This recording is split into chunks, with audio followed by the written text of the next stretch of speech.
Saudara-saudaraku, Allah menguji saya dengan masalah radang prostat dan burung yang loyo selama lebih dari 5 tahun, sampai akhirnya saya menemukan rahasia yang selama ini disembunyikan dari kita.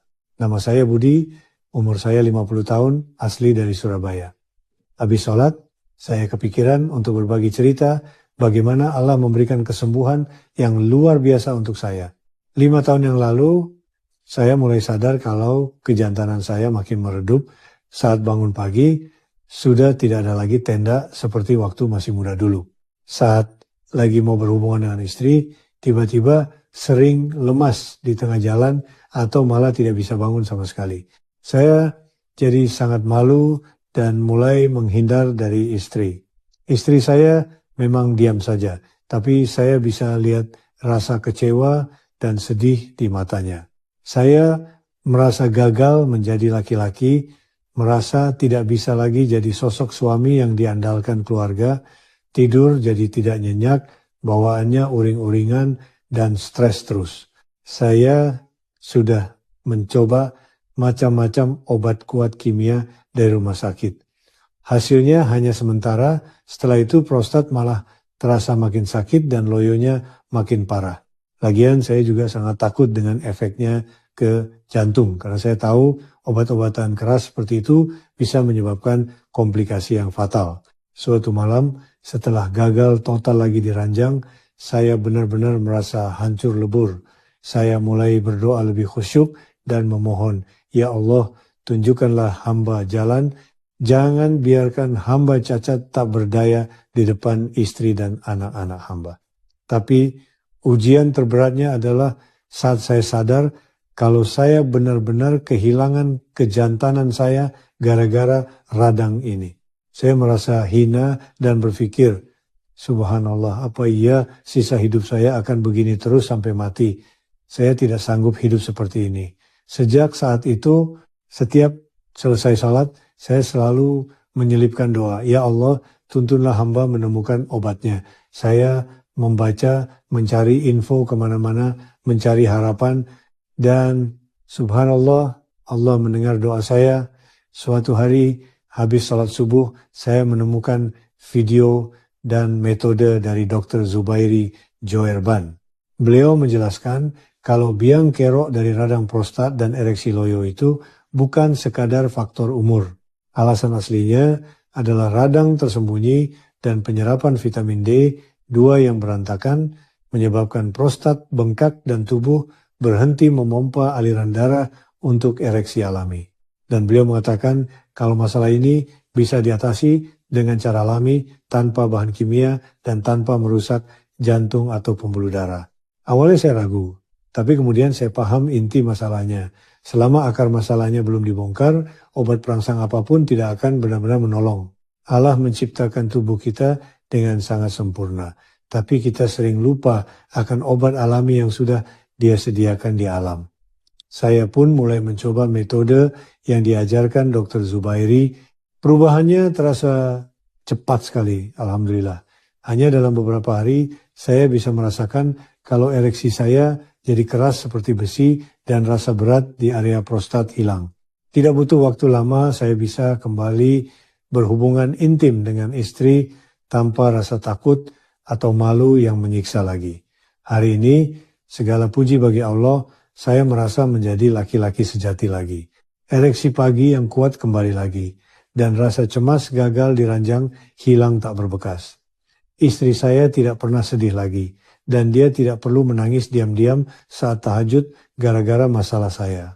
Saudara-saudaraku, kalau kalian juga tersiksa gara-gara radang prostat dan ereksi yang loyo, dan takut ini akan menghancurkan rumah tangga serta harga diri kalian, klik tombol di bawah ini sekarang juga.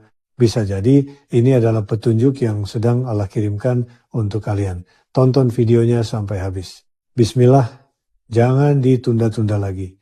Masalah prostat dan disfungsi ereksi tidak akan sembuh sendiri. Dan keluarga kalian membutuhkan kalian menjadi laki-laki yang sehat dan perkasa seutuhnya. Rahman डकैत की दी हुई मौत बड़ी कसाईनुमा होती है। कराची का एक local don था, वो इस वक्त बॉलीवुड की जान बना हुआ है। लेकिन ये जो रहमान का किरदार इन्होंने लिया है ना, उसमें जो है हो सकता है कि वो रहमान डकैत को जो है वो कहीं बीएलए से लिंक्ड दिखाएं। दाऊद इब्राहिम जो है वो कराची में है, कराची में है, कराची में है। इंडिया ने हमेशा दावा किया। मुंबई ब्लास्ट के गुनहगार दाऊद इब्राहिम अरशद पप्पू के लोग मामा फैजू को एक आल्टो कार में डालकर अगवा करके ले जाते हैं। मामा फैजू उजैर बलोच का बाप था। उजैर बलोच जो रहमान डकैत के बाद लियारी गैंग का सरबराह बना। लियारी का अवाम मेरे साथ है। अपने बाप के मर्डर के बाद उसने रहमान डकैत को ज्वाइन किया। एमक्यूएम के ऊपर एक बहुत बड़ा दबाव था कि उसे कंट्रोल करे। उन्होंने ये किया कि एक पुलिस फोर्स बनाई, उसका सरबराह मुकर्रर किया चौधरी असलम को। मैं इतना नाना कार्रवाइयों पे डरने वाला नहीं हूँ। मैं इन्होंने शेर के मुंह में हाथ डाला। 4 एहलकार जो हैं वो शहीद हो जाते हैं और पुलिस को नाकाम वापस लौटना पड़ता है अपने 4 साथियों की लाशों के हमला। अब ये जो है ये बेसिकली चौधरी का जो एक पूरा कैरियर था उस पे एक बहुत बड़ा दाग लग गया। ये कोई नॉर्मल क्रिमिनल नहीं है, इनके साथ टीटीपी है, इनके साथ बीएलए है, ये सारे मिलके पुलिस पे अटैक कर रहे हैं। रहीम को पुलिस मुकाबले में मारा गया। रहीम रहमान का जो है वो सोतेला भाई था। ये खून का बदला खून था। रहमान के बाहर आने के बाद जो है वो भी एक इदारे की कार्रवाई थी, आईएसआई की और सीआईडी की, जिसमें जो है वो लियारी के इलाके नयाबाद में एक फ्लैट से अरशद पप्पू को गिरफ्तार कर लिया। अरशद पप्पू गिरफ्तार होकर जेल चला जाता है और पीछे इकलौता डॉन बचता है रहमान डकैत। बीबी जो है वो मुल्क वापस लौटना चाहती थी। बेनजीर भुट्टो, मुशर्रफ उन्हें रोकने की कोशिश कर रहे थे। पीपल्स पार्टी को रहमान की जरूरत थी और रहमान को जो है यहाँ पर पीपल्स पार्टी की जरूरत थी और दोनों ने एक दूसरे की जरूरत को पूरी तरह से पूरा किया। बीबी एयरपोर्ट से निकलती है, शाह फैसल के रास्ते बिलावला हो जा रही होती है, बेपनाह रश होता है। इसी दौरान जो है वो कारसाज के मुकाम पर एक खुदकुश हमला होता है। चौधरी को भी जो है वो गो हेड मिला कि अब आपने रहमान के ऊपर काम करना है और फिर कराची के इलाके मलीर में लिंक रोड पर एक पुलिस मुकाबले की खबर आती है। हेलो अस्सलाम वालेकुम एवरीवन, मैं हूं Ismail Kasim and I welcome you all to another episode here at the current. हमें एपिसोड बनानी पड़ रही है बिकॉज भारत ने एक दफ़ा फिर से वही किया जो हमेशा से करते हैं।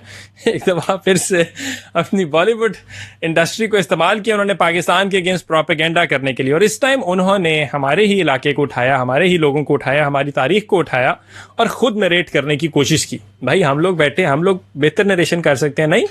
अच्छा, कर सकते हैं। For that today I reached out to Faheem Siddiqui. Faheem भाई के बारे में थोड़ा इंट्रोडक्शन में बताऊं।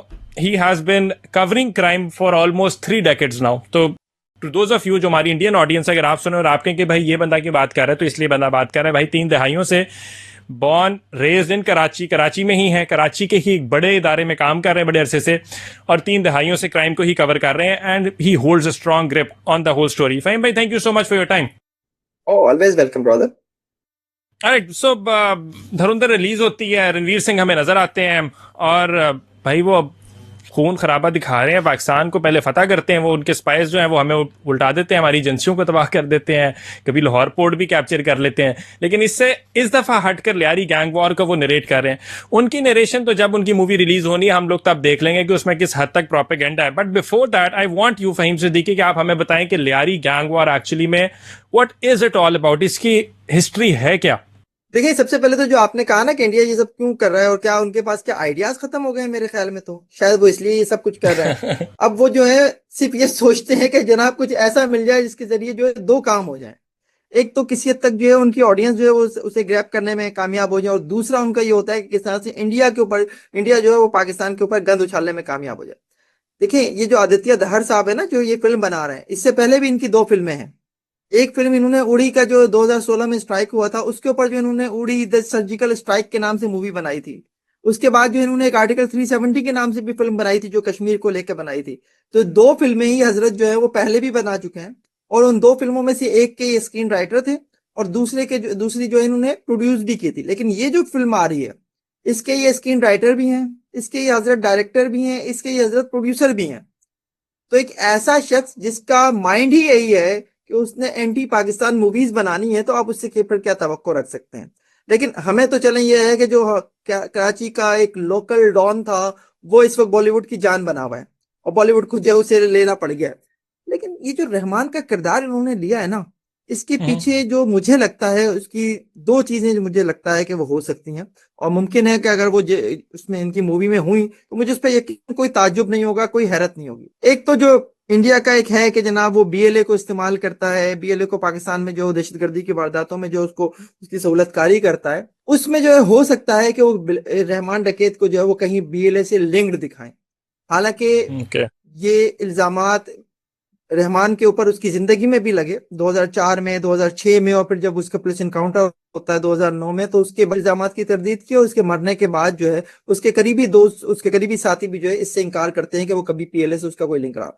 दूसरी चीज बहुत इंटरेस्टिंग होगी अगर वो जो है इस मूवी में हुई, और मुझे उम्मीद है बल्कि काफी हद तक यकीन है कि वो होगी, और वो ये, और ये मैं क्यों कह रहा हूँ, इसलिए कह रहा हूँ कि इंडिया की हमेशा से ये कोशिश होती है कि जो अंडरवर्ल्ड डॉन है बॉम्बे का, दाऊद इब्राहिम, जिसके ऊपर जो बॉम्बे बम धमाकों का भी इल्जाम लगाता है इंडिया, उसके हवाले से पाकिस्तान में उसकी मौजूदगी का इंडिया ने हमेशा दावा किया है कि दाऊद इब्राहिम जो है वो कराची में है, कराची में है, कराची में है। और एक बात जो उनका मीडिया, उनकी इस पूरी जो उनका जो ये बयानियां है इसे टो करते हुए, जो बात पिछले दिनों में खास तौर पे देख रहा था इंडियन कुछ यूट्यूबर्स की जानिब से, कि जनाब दाऊद इब्राहिम के भाई को कराची में एक दफा रहमान डकैत ने कत्ल कर दिया। अब ये जो कहानी है ना, ये बड़ी इंटरेस्टिंग कहानी है। मुझे यकीन है कि ये भी जो है वो इनकी इसको ये जो भी इनकी पाकिस्तान पर गंद उछालने की एक कोशिश है, इसमें ये पार्ट होगा, लेकिन ये फिक्शन से ज्यादा नहीं है। रहमान कोई इस लेवल का गैंगस्टर नहीं था कि जनाब वो जो है कोई बॉम्बे अंडरवर्ल्ड के डॉन से भिड़ जाए, और फिर सबसे बढ़कर वो तो इससे ये साबित करने की उन्होंने कोशिश की है कि वो कराची में है। ये सब एक फिक्शन है और कुछ भी नहीं है। रहमान कराची में लियारी के इलाके में पैदा हुआ, एक तंग गलियों में एक घर जो खुद भी एक मंशियात फरोश का घर था, वहां पर जो है उस इलाके में जो है अगर हम ये कहें कि जुए और सट्टे का अड्डा या मंशियात फरोशी जो है वो कोई जुर्म नहीं समझी जाती थी। खास तौर पर जो ये दाद मोहम्मद उर्फ दादल था, इसके घराने में तो ये किसी भी तरह से जुर्म था ही नहीं। ये दाद मोहम्मद उर्फ दादल जो रहमान का बाप था, ये बेसिकली 4 भाई थे। दाद मोहम्मद उर्फ दादल, फतेह मोहम्मद शेर मोहम्मद उर्फ शेरू, ताज मोहम्मद उर्फ ताजू और बैग मोहम्मद उर्फ बेकल। इनके बाप का जो वहीं नेपियर रोड के ऊपर जो एक बर्फ डिपो था, और उस दौर में जिस वक्त जो है ये पीपल्स पार्टी को 70s की दिहाई में उरूज नहीं मिला था, उससे पहले तक जो है ये बिल्कुल एक लोकली जो एक पॉलिटिक्स होती है उसमें इन्वॉल्व थे। लेकिन जब 70 की दिहाई में पीपल्स पार्टी को उरूज मिला तो ये पूरा घराना जो है वो जाकर पीपल्स पार्टी को इन्होंने ज्वाइन कर लिया था। लेकिन जब बाद में ज़ियाउल हक ने जो है वो ऑपरेशन फेयर प्ले के नाम पर जो है वो एक भुट्टो की हुकूमत जो बरतरफ की, भुट्टो को गिरफ्तार किया और पीपल्स पार्टी के खिलाफ पूरे मुल्क में क्रैकडाउन हुआ, तो उसमें जो लोग गिरफ्तार हुए उसमें रहमान का बाप जो है वो दाद मोहम्मद उर्फ दादल भी गिरफ्तार हुआ। अच्छा, ये उन दिनों बीमार था, जेल चला गया और फिर जेल में ही इसकी डेथ हो गई। अच्छा, इससे पहले जो है जेल जाने से पहले जो है वहां पे गैंग वॉर तो रहती थी लियारी में हमेशा, जाहिर है जहाँ पे जो है वो मंशियात, जुए और सट्टे के अड्डे के मामलात हों, वहां पर मुख्तलिफ गैंग्स होते हैं और ये गैंग्स आपस में लड़ भी जाते हैं। तो इसके जेल जाने से पहले की ही बात है कि एक और नाम हुआ करता था लियारी का, बाबू डकैत। बाबू डकैत और दाद मोहम्मद के भाइयों में झगड़ा हुआ और जिसमें बाबू डकैत के हाथों जो है वो ताज मोहम्मद और ताजू जो है वो मारा जाता है। इसके बाद जो बाबू डकैत गिरफ्तार होता है वो भी जेल चला जाता है। बाबू डकैत जब बाद में बाहर आता है तो उसके बाद जो इनका एक तरह का सुलहनामा भी हो जाता है, लेकिन बाद में जो चीजें कुछ और भी इसमें डेवलपमेंट होती है जो मैं आपको आगे जाके बताऊंगा। लेकिन ये वो वक्त था जब जो रहमान जो है वो बड़ा हो रहा था, 18-19 साल का नौजवान था उस वक्त। और लियारी में का जो मैंने माहौल बताया, लियारी चूंकि एक कराची पोर्ट से बहुत करीब है और बस यही लोग जो हैं वो बेसिकली पोर्ट के ऊपर काम भी करते थे जो लियारी की बस्ती के लोग थे, और यही लोग जो है वो समंदर में जाकर जो है वो मछलियां वगैरह पकड़ना और इस तरह के काम भी जो है वो यही लोग किया करते थे। तो जो बहरी जहाज आकर कराची पोर्ट पर लगा करते थे, तो जो उनका गैर मुल्की अमला होता था उसे शराब या दीगर नशा अगर चाहिए होता तो वो लियारी का ही रुख करते थे। तो ये बेसिकली मैंने बताने की कोशिश की कि लियारी का उन दिनों का पस मंजर क्या था। ठीक है। तो उस वक्त ये जब रहमान बड़ा हो रहा था तो उसने वहां का एक गैंग था जो आरिफ बलोच का गैंग था, बेसिकली उसने उसे ज्वाइन कर लिया था।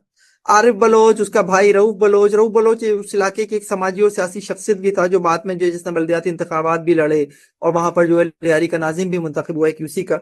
तो ये बेसिकली उनके गैंग्स को ज्वाइन कर चुका था और वही छोटे मोटे जुराइम शुरू में कि जनाब मंशियात बेच दी, जुए और सट्टे के अड्डे से जो है उसको देख लिया, भत्ता ले लिया, किसी को डरा धमका दिया, इस तरह के जुराइम वो किया करता था। उन्हीं दिनों जो है कराची का ये इलाका लियारी, वहां पे एक थाना था कलाकोट, उसके एसएचओ थे अतर रशीद भट्ट जो बाद में एसएसपी बनकर रिटायर हुए, उनका आरिफ बलोच से इनकाउंटर हो जाता है। इस इनकाउंटर में आरिफ बलोच मारा जाता है। आरिफ बलोच के मारे जाने के बाद उसकी गैंग की कमान जो है वो रहमान संभाल लेता है, और रहमान पहली बार जो है वो कोई गैंग लीडर के तौर पर जो है वो सामने आता है। अच्छा, ये वो वक्त था कि जब लियारी में जो है वो एक तरह का जो है वो गैंग वॉर इस तरह इस लेवल का नहीं था कि जनाब जिस लेवल का बाद में शुरू हुआ। बाबू डकैत वालों से जरूर एक झड़प रही थी माजी में, लेकिन चूंकि वो भी तस्फिया हो गया था, तो इस वक्त जो है सिचुएशन ये थी कि किसी हद तक जो है वो बस अपने अपने अड्डे चलाने की बात हो रही थी। ये लियारी को अगर मैं कराची वाले तो किसी हद तक समझते हैं, लेकिन चूंकि आपके व्यूअर्स और सारे मुल्क के दीगर हिस्सों में भी होंगे और खासतौर पर इंडिया में भी होंगे, तो उनके लिए मैं बता दूं कि कराची का जो इलाका लियारी है, इसके दरमियान से एक लियारी नदी गुजरती है। लियारी नदी के दूसरी जानिब जो है वो मेवाशाह कब्रिस्तान और जहानाबाद और पाक कॉलोनी का इलाका है। यहाँ पर भी एक गैंगस्टर हुआ करता था, उसका नाम हाजी लालू था। जहानाबाद और पाक कॉलोनी और मेवाशाह के साथ का जो इलाका है, वहां का वो बेसिकली एक गैंगस्टर था, और उसके भी जुए और सट्टे के अड्डे थे। लालू के और रहमान डकैत के बाप दाद मोहम्मद उबदादल के एक दौर में अच्छे ताल्लुकात रहे थे, और ये अच्छे ताल्लुकात इस लेवल के ताल्लुकात रहे थे कि हाजी लालू ने एक मर्तबा जब रहमान के एक कजन को कराची के इलाके डालमिया जो है लियारी से काफी दूर है, लेकिन वो भी एक बलोच आबादी थी, और वहां पर भी जो है वो किसी हद तक जो है वो माहौल लियारी से मिलता जुलता ही था। तो वहां पर जो है एक दफा रहमान के कजन को, यानी उसके चचा के बेटे को जो है वो सलमान ब्रोही नामी एक गैंगस्टर के बेटे ने कत्ल कर दिया। उस वक्त हाजी लालू ने जो है वो जिरगा करके ये कसम खाई थी कि हम फतेह मोहम्मद के कत्ल का बदला लेंगे। फतेह मोहम्मद जो शेर मोहम्मद का बेटा था। तो बाद में हाजी लालू के लोगों ने जाकर वहां पर सलमान ब्रोही को बाकायदा तौर पर कत्ल किया था। यानी इस लेवल के ताल्लुकात थे हाजी लालू और दाद मोहम्मद उबदादल और के घराने के दरमियान। फिर जब ये रहमान बड़ा हुआ और बड़ा हो रहा था, और उस वक्त जो है वो एक तरह से इसने आरिफ बलोच की गैंग की जो है कमान संभाल ली थी, इन दिनों जो है हाजी लालू ने रहमान के ऊपर हाथ रखा, और हाथ इस तरह से रखा कि उसने उसे मुकम्मल तौर पर अपने काबू में करने के लिए उसकी शादी भी जो है उस घर में कर दी जहां वो अपने एक बेटे की पहले शादी कर चुका था, जिसका नाम अरफात था। यानी अरफात जो हाजी लालू का बेटा और रहमान ये आपस में हमजुल्फ भी हो गए थे। फिर हम आगे बढ़ते हैं तो हमें जो है वो नजर ये आता है कि 93 में जो है जब बेनजीर भुट्टो की हुकूमत दोबारा आती है, तो जो कराची ऑपरेशन 92 में शुरू हुआ था, वो 93 में जो है वो जो वफाकी वजीर दाखिला बनाए गए पाकिस्तान पीपल्स पार्टी की जानिब से जनरल टाइड नसीरुल्लाह बाबर ने कराची ऑपरेशन की कमान संभाल ली। अब सारा इल्जाम उस ऑपरेशन को लेकर यह था एमक्यूएम की जानिब से खास तौर के ऊपर कि जनाब ये ऑपरेशन एमक्यूएम के खिलाफ हो रहा है। अब ये था कि किसी तरह से इस तासुर को जायल किया जाए, तो उसके ऊपर ये डिसाइड हुआ कि वो जो छोटे छोटे गैंग्स हैं जो मुख्तलिफ इलाकों में हैं, उनके जो छोटे छोटे डॉन्स हैं उनके खिलाफ भी कार्रवाई की जाए। उस पर जो है रहमान डकैत को मांगा गया हाजी लालू से कि आप रहमान डकैत को हमारे हवाले कर दें। हाजी लालू के लिए नसीरुल्लाह बाबर को टालना आसान नहीं था, और वो उस वक्त खुद भी जो है वो पीपल्स पार्टी को ज्वाइन करके बैठा हुआ था हाजी लालू। उसने जो है वो फिर कड़वा घूंट पिया और उसने अपने बेटे अरफात और रहमान डकैत की गिरफ्तारी जो है वो एक तरह से पेश की। लेकिन ये बात उसने इन दोनों को बताई नहीं। उसने अपने बेटे अरफात के साथ रहमान को मेवाशाह कब्रिस्तान की तरफ भेजा जहां पुलिस पहले से मौजूद थी, और उन्होंने इन दोनों को गिरफ्तार कर लिया। अब इससे आगे की जो कहानी है वो लालू को नहीं पता थी। डिसाइड ये हो गया था कि इन दोनों को जो है वो पुलिस मुकाबले में मार दिया जाएगा, और ये बात लालू को नहीं बताई गई थी। लेकिन उस रोज जो है वो रहमान की किस्मत जो है उसका साथ दे गई। जिस वक्त रहमान को और अरफात को मेवाशाह कब्रिस्तान से पुलिस ने गिरफ्तार किया, तो वहां पर तदफीन के लिए कुछ लोग आए हुए थे और उन्होंने ये पुलिस की कार्रवाई देख ली थी। उन्होंने इसकी इतला जो है रहमान की फैमिली को दी। रहमान की फैमिली के, जैसे कि मैंने शुरू में बताया कि पीपल्स पार्टी ज्वाइन करने से पहले जो है वो कराची की एक मशहूर सियासी फैमिली से अच्छे रवाबित रहे थे, और ये वो सियासी फैमिली है जिसका एक फर्द जो है वो गवर्नर भी रह चुका है। तो वहां पर राब्ते किए गए, और उस रोज जो है वो रहमान की एक तरह से मैं समझाऊंगा कि जान बख्शी हुई, और उसको जो है वो पुलिस मुकाबले में कत्ल नहीं किया गया, मारा नहीं गया, और उसे गिरफ्तार करके जेल भेज दिया गया। रहमान और अरफात दोनों जेल चले गए। जब रहमान और अरफात दोनों जेल चले गए तो अब हाजी लालू ने कुछ अरसे के बाद अपने बेटे अरफात की तो जमानत करा ली, लेकिन रहमान की जमानत नहीं कराई। अच्छा, उस दौर में जिस शख्स के खिलाफ भी असला एक्ट का मुकदमा हो जाए उसकी जमानत तो समझ लें होती नहीं थी, क्योंकि बाकायदा एक गवर्नमेंट ने एक पॉलिसी बना ली थी कि जिसके खिलाफ असला एक्ट का मुकदमा होगा वो इंसदादे दहशतगर्दी की अदालत में चलेगा। और इंसदादे दहशतगर्दी की अदालतें जो है वो बराह रास्त होम डिपार्टमेंट के अंडर में थी, और होम डिपार्टमेंट की जानिब से ये पॉलिसी थी कि जनाब आप जमानत नहीं देंगे असलह के मुकदमात में। अरफात की जमानत हो जाती है किसी वक्त, लेकिन रहमान डकैत की जमानत नहीं होती। रहमान की जमानत नहीं हो रही थी और हाजी लालू उसकी जमानत कराना नहीं चाहता था। उस वक्त रहमान ने जो है वो हाजी लालू को कई दफा पैगामात भेजे कि मेरी जमानत का इंतजाम किया जाए और उसके लिए वो रकम इस्तेमाल की जाए जो मैंने आपके पास रखवाई हुई है। बताने वाले बताते हैं कि वो रकम उस दौर में भी वो 1 करोड़ रुपए की रकम थी। 90s की दिहाई में 1 करोड़ रुपए बहुत ज्यादा वैल्यू बहुत ज्यादा। लेकिन जवाब में जो है वो जवाब में हाजी लालू ने जो है वो रहमान को जो एक तरह से ठेंगा दिखा दिया। उसने कहा कि कौन सी रकम भाई, मेरे पास तो कोई रकम नहीं है तुम्हारी। यहां से बेसिकली जो है वो रहमान के दिल में जो है वो हाजी लालू के लिए बुराई आई। अच्छा, रहमान ये करता था कि वो जब सिटी कोर्ट आता था, उसके जो केसेस थे उसके ऊपर जो बनाए गए थे, उनमें उसे जेल से जब सिटी कोर्ट लाया जाता है तो सिटी कोर्ट का जो महल वकूफ है वो भी मैं थोड़ा सा समझा देता हूँ कि सिटी कोर्ट और लियारी के दरमियान कुछ बहुत ज्यादा फासला नहीं है। ठीक है। और होता यह था कि जब रहमान को सिटी कोर्ट लाया जाता था तो वो सिटी कोर्ट के बजाय जो है वो अपने घर पर जाया करता था। वहां हाजिर लगा दी कोर्ट में, अदालत में, उसके बाद वो घर चला गया, या पहले घर चला गया फिर जाकर हाजिर लगा दी। इसके लिए वो जो जेल का अमला था उसको जाहिर रिश्वत दिया करता था, फैसिलिटेट करता था उन्हें।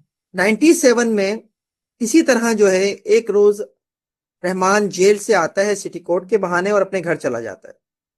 वो दोनों अहलकार जो उसको लेकर आते हैं वो बाहर उसका वेट कर रहे होते हैं कि थोड़ी देर के बाद जो है वो रहमान के गैंग के लड़के आके उन्हें कुछ रकम देते हैं और कहते हैं कि आप चले जाएं, रहमान अब आपके साथ नहीं जाएगा, वो तो बलोचिस्तान चला गया है।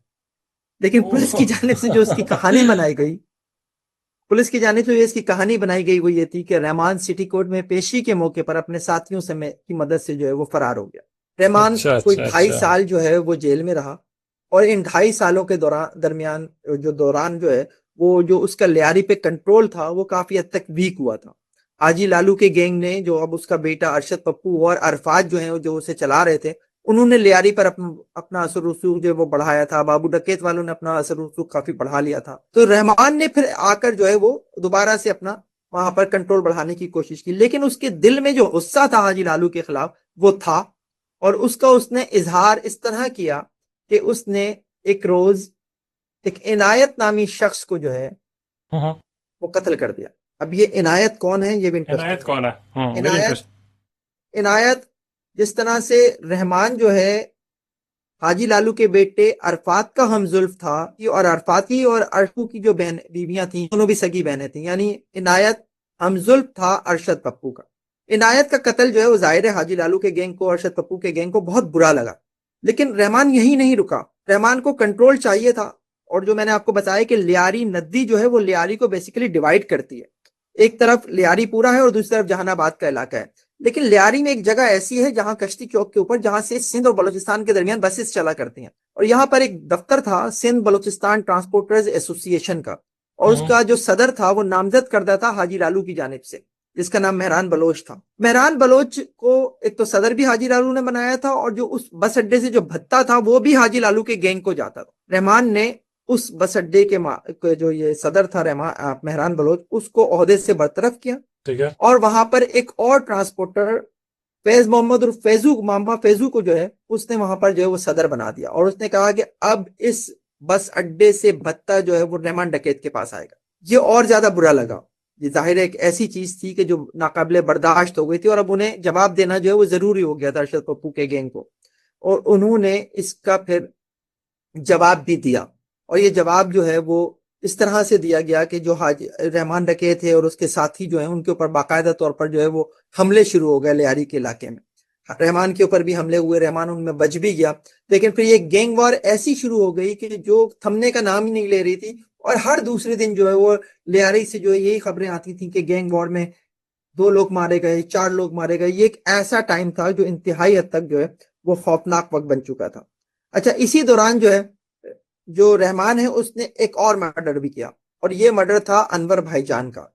अनवर भाईजान भी लियारी की एक मशहूर समाजी शख्सियत थे, बलोच इत्तेहाद तहरीक के बानी भी थे, और एक ऐसी शख्सियत थे जो ये चाहते थे कि लियारी से जो है ये मनशियात, जुए और सट्टे का खात्मा हो। इसके लिए वो मुख्तलिफ फोरम पे दरखास्तें दिया करते थे, और ये दरखास्तें जाहिर है रहमान के खिलाफ भी हुआ करती थी। तो दो बार, और साथ साथ जो है अनवर भाईजान का एक मसला ये भी था कि अनवर भाईजान रहमान के लिए इसलिए नापसंदीदा तरीन शख्स थे कि वो अरशद पप्पू की बीवी के सगे मामू भी थे। अरशद पप्पू अब की रहमान ने अनवर भाईजान बीवी के सगे सगे मामू थे। मामू थे। ठीक है, ठीक है। अब रहमान को ने उनका जो इंतकाल के बाद ताजियत के लिए कहीं गए थे, वहां से निकले तो कलाकोट के इलाके में जो है मोटरसाइकिल सवारों ने अनवर भाईजान पर फायरिंग की और अनवर भाईजान जो है वो मारे जाते हैं। और अनवर भाईजान का मारा जाना जो है वो मजीद मुश्तिल करता है अरशद पप्पू के गैंग को, और जवाब में अरशद पप्पू भी जो है वो बदले में रहमान के चचा का ऑर्डर करता है। और ये बड़ा फिल्मी अंदाज का सीन है कि अरशद पप्पू रहमान के चचा को जो है अगवा करता है, और अगवा करने के बाद जो है वो उसको कॉल मिलाता है रहमान को, और कॉल करके उसे कहता है कि मैं तेरे चाचा को गोली मारने लगा, और रहमान को कॉल पर रखकर जो है वो अरशद उसके चाचा को जो है वो गोली मारता है। रहमान गोली की आवाज भी सुनता है, उसकी आखिरी चीख भी सुनता है, लेकिन ये चाचा वो सगा चाचा नहीं था। ये मैं वजाहत कर दूं, लोग समझते हैं कि शायद सगे चाचा को जो है वो गोली मारी थी, नहीं, ये दादल का फर्स्ट कजन था। दादल के 3 भाई और थे जो मैंने पहले बताया, ताज मोहम्मद उर्फ ताजू जो बाबू डकैत के हाथों मारा गया, शेर मोहम्मद एक था, और एक बेग मोहम्मद था। बेग मोहम्मद जो बाद में एक रोड एक्सीडेंट में मारा गया। लेकिन ये जो अरशद पप्पू के हाथों मारा गया था, ये फर्स्ट कजन था दाद मोहम्मद का, लेकिन रिश्ते में जाहिर है रहमान का चच्चा था। अच्छा, एक चीज जो है मैं मिस कर गया इसमें, वो मैं थोड़ा सा पीछे से आपको बताऊं। जब ये होता है कि फैज मोहम्मद और फैजू को जो है वो ट्रांसपोर्ट जो सिंध बलोचिस्तान ट्रांसपोर्टर्स एसोसिएशन थी, उसका जब सदर बना देता है, और भत्ता भी जो है वो कह देता है कि अब रहमान को आना चाहिए, उस वक्त अरशद पप्पू वाले जो है वो एक एक्शन लेते हैं, और वो ये करते हैं कि एक रोज अरशद पप्पू के लोग कश्ती चौक पर आते हैं और सिंध बलोचिस्तान ट्रांसपोर्टर एसोसिएशन के दफ्तर से मामा फैजू को एक आल्टो कार में डालकर अगवा करके ले जाते हैं। अच्छा, जब ये अगवा हो जाता है मामा फैजू, तो पुलिस जो है वो जाती है अरशद पप्पू के घर के ऊपर जहानाबाद में, और वहां से अरशद पप्पू के भांजे यानी उसकी बहन के बेटे को जो है वो और एक मुलाजिम को वो गिरफ्तार करके ले आती है, और उनके ऊपर मंशियात फरोशी का जो है वो पर्चा बना देती है। इसके ऊपर अरशद पप्पू को और ज्यादा गुस्सा आता है। वो ये समझता है कि ये कार्रवाई भी पुलिस ने जो है वो रहमान के कहने पर ही की है। उस पर जो है वो फिर मामा फैजू के ऊपर बदतरीन तशद्दुद करते हैं, और बदतरीन तशद्दुद करने के बाद उसको कत्ल करते हैं, और उसकी लाश जो है वो कराची के इलाका लियारी के साथ ही मच्छर कॉलोनी है, मच्छर कॉलोनी में जो रेलवे पटरियां हैं उनके ऊपर वो जो है उसकी लाश फेंक देते हैं। अरशद पप्पू के हाथों जो मामा फैजू का कत्ल है ना, इसने लियारी की तारीख बदल दी। मामा फैजू उजैर बलोच का बाप था। उजैर बलोच जो रहमान डकैत के बाद लियारी गैंग का सरबराह बना। उजैर बलोच बेसिकली साइकिलिंग का, फुटबॉल को शौकीन था। वो इस तरह का नहीं था कि वो कोई आके जो है वो गैंग वैंग में शुरू में शामिल हो गया, लेकिन अपने बाप के मर्डर के बाद उसने रहमान डकैत को ज्वाइन किया, और इन लोगों के दरमियान आपस में रिश्तेदारी भी थी, और बड़ा जारे मिजाज भी था। और उसके बाद जो है उजैर बलोच ने बेसिकली एक तरह से गैंगस्टर की जिंदगी जो है उसकी, जिसका आगाज जो है वो उसके बाप के मर्डर से हुआ, और ये मर्डर जो है वो अरशद पप्पू के हाथों हुआ था। ये मैं छोटा सा मिस कर गया था, इसके लिए माजरत आपके व्यूअर्स से भी। तो कहानी को मैं चाह रहा था कि तसलसल रहे, लेकिन हमने एक जंप किया और जंप करके भी वापस आ गए वहीं पर कि अनवर भाईजान का मर्डर हो जाता है। अनवर भाईजान के बाद जो है वो रहमान के चाचा को भी जो है वो कत्ल कर देता है अरशद पप्पू। ये कहानी जो है वो चलती रही, लेकिन ये वो दौर हुकूमत था जब मुशर्रफ जो है वो सदर थे। सिंध में एमक्यूएम जो है वो पावर शेयरिंग कर रही थी और मुशर्रफ की हिमायती थी। अरबाब गुलाम रहीम वजीर आला सिंध थे, और एमक्यूएम जो है वो सूबाई हुकूमत का हिस्सा थी। और इससे सबसे बढ़कर जो है जो वजारत दाखिला थी सूबाई, वो एमक्यूएम के पास थी, और रऊफ सिद्दीकी वजीर दाखिला थे, सूबाई वजीर दाखिला। अब जब लियारी में एक तो दो बातें हुई कि लियारी में एक तो एमक्यूएम को स्पेस नहीं मिल रहा था, वह एमक्यूएम भी चाह रही थी कि लियारी में किस तरह से एंट्री दी जाए, और उसने अरशद पप्पू गैंग के कुछ लोग थे गफ्फार जिक्री टाइप, उनसे उसने राब्ते भी रखे थे। मुझे आज भी याद है कि जब मैं एक दफा लियारी में जो है वो अपने प्रोग्राम की रिकॉर्डिंग के लिए गया, तो जिक्री पाड़ा जो जिक्री मोहल्ला भी कहलाता है, गफ्फार जिक्री का इलाका, वहां मैंने जी अल्ताफ हुसैन और जी मुत्तहदा की चौकिंग भी देखी थी, जो बिल्कुल ये मेरे लिए जो वो चौंका देने वाली भी थी कि ये क्या, ये लियारी में अल्ताफ हुसैन की चौकिंग कहाँ से आ गई। खैर, जो स्टोरी पे वापस आते हैं, तो एमक्यूएम को स्पेस नहीं मिल रहा था लियारी में। और फिर लियारी से रोजाना जो मुख्तलिफ इस तरह की खबरें आ रही होती थी कि बत्ता लिया जाता था। बेसिकली जो लियारी के साथ का जो ओल्ड एरिया है कराची का, जो खारा दर मीठा दर, यहाँ पर जो है वो काफी यूं कह लें कि कारोबारी और तिजारती इलाका है। यहाँ पर जो दुकानदार थे उनसे बदला लिया जाता था, जो ट्रांसपोर्टर्स थे उनसे बदला लिया जाता था। कराची पोर्ट करीब होने की वजह से जो ताजिर अपना सामान मंगवाते थे बाहर से, उनसे फी कंटेनर के हिसाब से भत्ता लिया जाता था। उसके अलावा किडनैपिंग फॉर रैंसम कराची में उन दिनों बहुत बढ़ा हुआ था। कराची के आए दिन खबर आती थी कि कराची के किसी ताजिर को अगवा कर लिया, कभी किसी के बच्चे को अगवा कर लिया, फिर तावान की अदायगी के बाद जो रिहाई अमल में आती थी। 90s और 2000 का जो ये पीरियड था, इसमें इस तरह की चीजें बहुत ज्यादा थी। अब चूंकि वजारत दाखिला एमक्यूएम के पास थी, तो एमक्यूएम के ऊपर एक बहुत बड़ा दबाव था कि उसे कंट्रोल करे। एमक्यूएम ने उस दौर में बड़ा एक मास्टर स्ट्रोक खेला रऊफ सिद्दीकी ने। उन्होंने ये किया कि उन्होंने लियारी टास्क फोर्स के नाम से एक पुलिस फोर्स बनाई और उसका सरबराह मुकर्रर किया चौधरी असलम को। वही चौधरी असलम जिसका किरदार जो संजू बाबा कर रहे हैं, संजय दत्त कर रहे हैं धुरंधर में। संजू बाबा की एंट्री करवा दी आपने यानी कहानी में। जी, संजू बाबा की जो एंट्री हुई या चौधरी असलम की जो एंट्री हुई वो बड़ी इंटरेस्टिंग थी। वो इसलिए इंटरेस्टिंग थी कि चौधरी असलम के ऊपर एमक्यूएम की जानिब से ये इल्जाम लगता था कि जो कराची का ऑपरेशन था उसमें चौधरी असलम ने एमक्यूएम के दर्जनों कारकुनों को मावराए अदालत कत्ल किया, जाली पुलिस मुकाबलों में कत्ल किया। और फिर सिर्फ चौधरी असलम को इसका सरबराह ही नहीं बनाया गया, इस लियारी टास्क फोर्स में 2 और ऐसे अफसरान शामिल किए गए जो एमक्यूएम मुखालिफ तस्वुर किए जाते थे। यानी एमक्यूएम ने लोहे से काटने की पॉलिसी अपनाई। इनमें एक था इरफान बहादुर, डीएसपी इरफान बहादुर। इरफान बहादुर के बाप इंस्पेक्टर बहादुर अली, इनके ऊपर भी एमक्यूएम के दर्जनों कारकुनों को मावराए अदालत कत्ल करने का इल्जाम था। और उसके बाद जो है बहादुर अली को भी कत्ल किया गया और उसका इल्जाम जो है वो एमक्यूएम के ऊपर आया। इसी तरह एक और ऑफिसर थे एएसपी उमर शाहिद हामिद।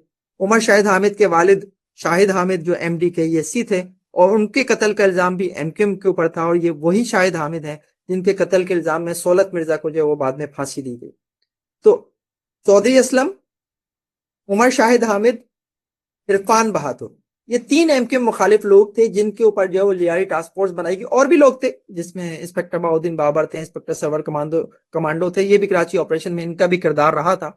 तो ये लियारी टास्क फोर्स जब बन गई तो अब लियारी टास्क फोर्स को टास्क यही दिया गया था कि आपने लियारी से सफाया करना है, रहमान डकैत का, अरशद पप्पू का। और रहमान के लिए जो है उसने चौधरी ने कोशिशें शुरू कर दी कि रहमान की इस तरह से हाथ लग जाए। लेकिन बदकिस्मती कह लें या जो भी कह लीजिए कि जब उसे ये इत्ला मिली कि रहमान कराची के से बिल्कुल जुड़े हुए हब बलूचिस्तान का एक सरहदी शहर है छोटा सा, और कराची के साथ बिल्कुल जुड़ा हुआ है। आप कराची से निकले तो हब शुरू हो जाता है। तो हब में उसे इत्ला मिली कि उसका ठिकाना है जिसे व्हाइट हाउस भी कहा जाता है, वहां रहमान मौजूद है।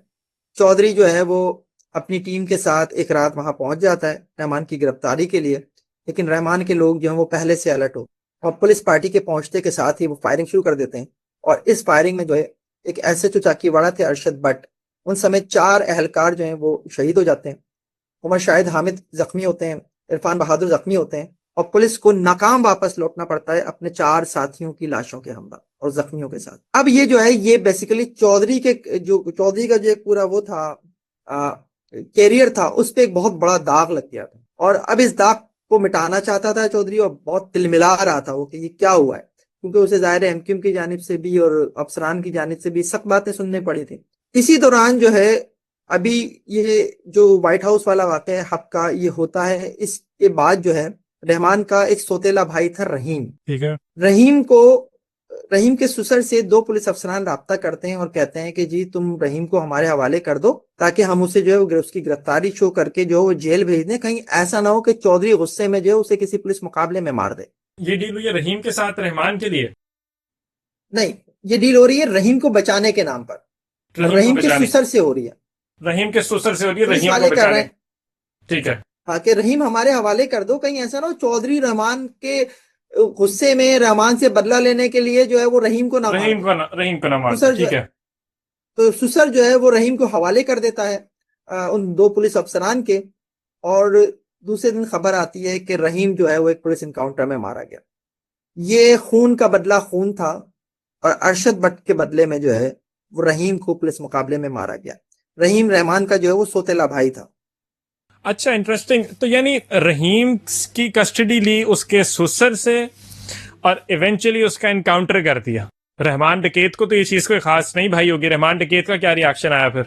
जाहिर है ये चीज रहमान को किसी भी तरह से अच्छी नहीं लगी, और सिर्फ 4 दिन ही हुए थे अभी जो व्हाइट हाउस वाला वाकया था हब में, जहां जो है वो पुलिस की टीम के ऊपर, लियारी टास्क फोर्स के चौधरी की टीम के ऊपर जो है रहमान ने अटैक किया, और उसमें जो 4 पुलिस वाले मारे गए थे। रहमान रहीम से बहुत प्यार भी करता था। यानी मैं एक चीज और आपको बताऊं कि जब रहमान जो है वो जेल में था, जब फर्स्ट टाइम जब मैंने बताया जब वो सिटी कोर्ट से फरार हुआ था, तो वो जो 2.5 साल का अरसा जब उसने जेल में गुजारा था, तो उसके पीछे जो है वो रहीम का एक दफा पीएसएफ के कुछ लड़कों से झगड़ा हो गया था, पीपल्स स्टूडेंट फेडरेशन के लोगों से, लड़कों से। तो उन्होंने रहीम को जो है वो उस पर फायरिंग की थी। 7 गोलियां रहीम को उस वक्त लगी थी, लेकिन रहीम बच गया था। रहमान ने वापस आने के बाद जो सबसे पहला बदला लिया था वो उसी रहीम के ऊपर अटैक का बदला लिया था। और उसने जो वो पीएसएफ का लड़का था उसे उसने जाके लांडी के इलाके में कत्ल किया था। यानी वो रहीम से क्लोज था काफी। ये बात जाहिर है रहमान को अच्छी नहीं लगी, लेकिन जाहिर है दूसरी तरफ एक तरह से पुलिस थी पूरी, फोर्स थी पूरी, तो वो उस वक्त कुछ नहीं बिगाड़ पाया। और रहमान को चौधरी भी उसका कुछ नहीं बिगाड़ पा रहा था, और रहमान जो है उसके हाथ नहीं लग रहा था। इस तमाम कहानी में 1 साल का मजीद वक्त गुजर गया। अच्छा। इस 1 साल के बाद जो है चौधरी को इत्तला मिलती है कि रहमान कोयटा के इलाके सैटेलाइट टाउन में छुपा हुआ है। हमारा एक कौमी इदारा, इंटेलिजेंस इदारा जो है वो और लियारी टास्क फोर्स की टीम जो है एक मुश्तरका कार्रवाई करते हैं और जाकर सैटेलाइट टाउन कोयटा से उसको गिरफ्तार कर लेते हैं और उसको कराची ले आते हैं। और जब कराची लेकर आते हैं तो उसकी गिरफ्तारी शो नहीं की जाती रहमान की। रहमान को नामालूम मुकाम पर रखकर उसे तफ्तीश शुरू हो जाती है। इसी तफ्तीश के दौरान जो है कुछ वीडियोस वगैरह भी बनती हैं जो बाद में मेरे हाथ लगी हैं, और मैंने जब मैं जियो पर अपना प्रोग्राम करा था मैंने उसमें दिखाई भी वो वीडियो, जिसमें रहमान जो है वो अनवर भाईजान के कत्ल का बाकायदा किस्सा बता रहा है। उसमें बता रहा है कि वो क्यों उसने उसे कत्ल किया, वो अरशद पप्पू की वाइफ का सगा मामू था इसलिए हमने मारा, इस तरह की वो पूरी इन्वेस्टिगेशन थी इसकी। जब रहमान को यहाँ लेकर आते तो रहमान की गिरफ्तारी शो ना करने के खिलाफ जो है उसकी जो बीवी है वो सिंध हाई कोर्ट में एक पिटीशन लगा देती है, और उस पिटीशन में वो कहती है कि रहमान को डर है कि पुलिस मुकाबले में मार दिया जाएगा तो उसकी गिरफ्तारी जो है वो शो करने का हुक्म दिया जाए। चौधरी इस पे ये करता है कि चौधरी जो है वो पुलिस ऑफिसर को बीच में डालता है, वो रहमान की बीवी से कहता है कि तुम पिटीशन वापस ले लो, हम जो है वो इसकी गिरफ्तारी शो कर देंगे। इधर ये डील बन रही होती है और इसी दौरान जो है वो एक नया काम हो जाता है, और वो काम ये था कि जो चौधरी के बड़े खिलाफ जाता है वो ये होता है कि लियारी टास्क फोर्स जो है ये दावा करती है कि उसने कराची में किडनैपिंग फॉर रैंसम का एक बहुत बड़ा नाम माशूक ब्रोही, उसको पुलिस मुकाबले में मार दिया है। अच्छा, माशूक ब्रोही जो है वो वाकई एक बहुत बड़ा नाम था। उसके सर की जिंदा या मुर्दा गिरफ्तारी पर लाखों रुपए की इनामी रकम थी। मेरा ख्याल है कोई शायद 25 लाख रुपए उसकी इनामी रकम थी उस दौर में उसके ऊपर। और कराची के जो ताजिर थे या जो उनके बच्चे थे उनको जिस तरह से रहमान और अरशद पप्पू वाले किडनैपिंग फॉर रैंसम किया करते थे, इस तरह से माशूक भी करता था, लेकिन माशूक ले जाके उन्हें हब में रखा करता था, और हब में रखकर जो है वो तावान तलब करता था, और फिर तावान की अदायगी के बाद जो है वो उन लोगों की बेचारों की रिहाई अमल में आती थी। लेकिन उसका जो एक डर था माशूक का वो इसलिए ज्यादा था कि वो कई मगवियों को जो है वो कत्ल भी कर चुका था। उसकी वजह से जो जिसके नाम के साथ माशूक का नाम आ जाए लोगों की कोशिश होती थी कि तावान देकर जो है वो अपना प्यारा जो है वो बाजियाब करा ले। तो माशूक की जो गिरफ्तारी की खबर थी उस दौर की बहुत बड़ी खबर थी, और इसके ऊपर जो है उस वक्त के कराची पुलिस चीफ थे नियाज सिद्दीकी, उन्होंने एक भरपूर प्रेस कॉन्फ्रेंस की, और उस प्रेस कॉन्फ्रेंस में जो है ये कहा गया कि जी हमने बहुत बड़ा कारनामा अंजाम दे दिया। लेकिन अभी 2-3 दिन गुजरे थे कि मेरे पास जो है हमारे जियो हैदराबाद के एक नुमाइंदे की कॉल आई हामिद शेख की, और उन्होंने मुझे कहा कि यार वो जो पुलिस कराची पुलिस ने जो माशूक ब्रोही के नाम पर जो बदला मारा है वो माशूक ब्रोही नहीं था, वो तो एक हारी था, रसूल बख्श ब्रोही और असलम ब्रोही। ये मेरे लिए बहुत बड़ी खबर थी, मुझे आज भी याद है कि मैं अपनी सीट से खड़ा हो गया था, क्या कह रहे हो यार, माशूक ब्रोही नहीं है वो? देखा नहीं वो माशूक ब्रोही नहीं है, इसकी वालदा इस वक्त मेरे पास दफ्तर में मौजूद है जियो के हैदराबाद के, और ये कह रही है कि मेरे बेटे को पुलिस ने कराची में मार दिया। ये बहुत बड़ी खबर थी, और इसके ऊपर जब मैंने अपना प्रोग्राम भी किया जियो FIR, तो इसके ऊपर चौधरी इफ्तिखार जो इस वक्त चीफ जस्टिस ऑफ पाकिस्तान थे उन्होंने इसका बाकायदा नोटिस लिया, उन्होंने इंक्वायरी का हुक्म दिया, और इस इंक्वायरी को मार्क किया गया था। उस वक्त के एक बड़े सीनियर ऑफिसर थे, वो बड़े ईमानदार थे, इस हवाले से उनका बड़ा एक नाम था न्यास खोसो, अब तो रिटायर हो गए, आजकल व्लॉग्स वगैरह वो राइटर बने हुए, लिख रहे हैं, बहुत अच्छा लिख रहे हैं, याददाश्तें हैं। न्यास खोसो को इसकी जब इंक्वायरी दी गई तो न्यास खोसो ने जो इंक्वायरी रिपोर्ट दी उसमें उन्होंने कहा कि हाँ ये पुलिस ने जाली पुलिस मुकाबला किया है, मरने वाला माशूक ब्रोही नहीं था, एक हारी था जिसका नाम जो है वो रसूल बख्श ब्रोही उर्फ असलम ब्रोही था। इसके ऊपर जो है और चौधरी असलम की गिरफ्तारी का हुक्म होता है, और चौधरी को गिरफ्तार कर लिया जाता है और चौधरी को जेल भेज दिया जाता है। मेरे चैनल पे इसके ऊपर बाकायदा एक पूरी स्टोरी भी मौजूद है चौधरी अरेस्ट के नाम से। जब ये चौधरी गिरफ्तार होकर जेल जाता है तो अब मुश्किल ये आ जाती है कि रहमान की गिरफ्तारी कौन शो करेगा। रहमान कस्टडी में है, डील हो गई है फैमिली के साथ कि रहमान की गिरफ्तारी शो करनी है, पिटीशन वापस ले ली गई है और रहमान गिरफ्तार होकर जेल चला गया। अब रहमान को जो है वो लियारी टास्क फोर्स जहां भी उन्होंने उसे रखा हुआ था वहां से इंस्पेक्टर बहाउद्दीन बाबर, जिनका मैंने पहले भी नाम लिया, जो लियारी टास्क फोर्स में ही थे, कराची ऑपरेशन में उनका एक रोल भी था, उनके घर पर शिफ्ट कर दिया जाता है। ये मेट्रोविल साइड के इलाके में एक जेर तामीर घर था, वहां उसे रहमान को शिफ्ट कर देते हैं और वहां शिफ्ट करने के बाद जो है 2 पुलिस एहलकार उसकी निगरानी के ऊपर, सिक्योरिटी के ऊपर तैनात भी कर दिए जाते हैं। लेकिन रहमान से जब डील हुई थी तो एक डील यह भी हुई थी कि रहमान को खाना जो है वो घर का दिया जाएगा और कपड़े भी वो घर से लाए हुए पहनेगा और उसके घर वालों की उससे फोन पर बात भी कराई जाएगी। ये बात कराई भी जाती थी। अब वो जो दोनों पुलिस एहलकार थे उन्हें तो बलोची नहीं आती थी, तो रहमान को जब अपने घर वालों से पता चला कि चौधरी गिरफ्तार होकर जेल चला गया है, अब नहीं पता कि उसकी गिरफ्तारी कैसे शो होगी, तो उस वक्त उसने अपने घर वालों के जरिए अपने गैंग को ये सिग्नल दिया कि अब मुझे यहां से निकालो, अब ये ऐसा ना हो कि मुझे मार दिया जाए किसी वक्त। उस पर जो है वो जो खाना खाना जो रिसीव करते थे पुलिस एहलकार, और ये खाना कोई बहाउद्दीन बाबर के घर पर नहीं पहुंचाया जाता था। ये कराची का इलाका हॉक्स बे जो है बिल्कुल साहिल के करीब, वहां एक दुआ रेस्टोरेंट के करीब जो है वो एक एहलकार जो है वो रिसीव करता था और फिर वो जो है मुख्तलिफ रास्तों से होता हुआ कि ताकुब ना हो रहा हो, वो बहाउद्दीन बाबर के घर पहुंचता था। फिर उस एहलकार का बाकायदा ताकुब किया गया और ऐसा ताकुब के जिसके नतीजे में वो उस घर तक पहुंच गए जहां रहमान को रखा हुआ। लेकिन उसके बाद भी उन्होंने 2 दिन वेट किया। उसके बाद उन्होंने सब्जी वाला बनकर 2 दिन तक उस घर की, उस गली की रेकी की। उन्होंने इंस्पेक्टर बहाउद्दीन बाबर की रूटीन चेक की और जब उन्हें ये पता चल गया कि बहाउद्दीन बाबर जो है वो सुबह होते ही जो वो निकल जाता है, तो तीसरे दिन जो है वो सुबह वो उस घर में घुस गए। उन्होंने दोनों पुलिस वालों को काबू किया और रहमान को वहां से लेकर जो है वो फरार हो गए। जाते जाते वो उन पुलिस एहलकारों के एसएमजीज तो अपने साथ नहीं लेके गए, सरकारी एसएमजीज, लेकिन उनके जो मैगजीन थे वो गोलियों से भरे हुए वो अपने साथ वो जरूर ले गए थे। रहमान जब वापस वहां से निकल के गया है तो उस रोज जो है वो लियारी में एक जश्न मनाया गया और 2 दर्जन बकरे जो है वो उस दिन सदका किए गए थे रहमान के घर के ऊपर। और जब रहमान अब वापस आ गया था तो अब जाहिर है वो दोबारा से उसने खुद को मजबूत किया और फिर एक दफा जो वो गैंग वॉर ने उरूज पकड़ा। और इस टाइम चौधरी असलम इस टाइम जेल में ही है। चौधरी असलम इस वक्त जेल में है, ठीक है, और रहमान बाहर आ गया है। अब चूंकि इस सारी कार्रवाई में जो है वो एक हमारा इंटेलिजेंस इदारा भी शामिल था, तो उन्हें ये बात बहुत ज्यादा बुरी भी लगी और उस वक्त लियारी टास्क फोर्स के एक एक अफसर और एहलकार को उस इदारे की तफ्तीश से गुजरना पड़ा था। और बहाउद्दीन बाबर को तो फिर माशूक ब्रोही केस में जो जेल भी जाना पड़ा जिसमें वो था भी नहीं।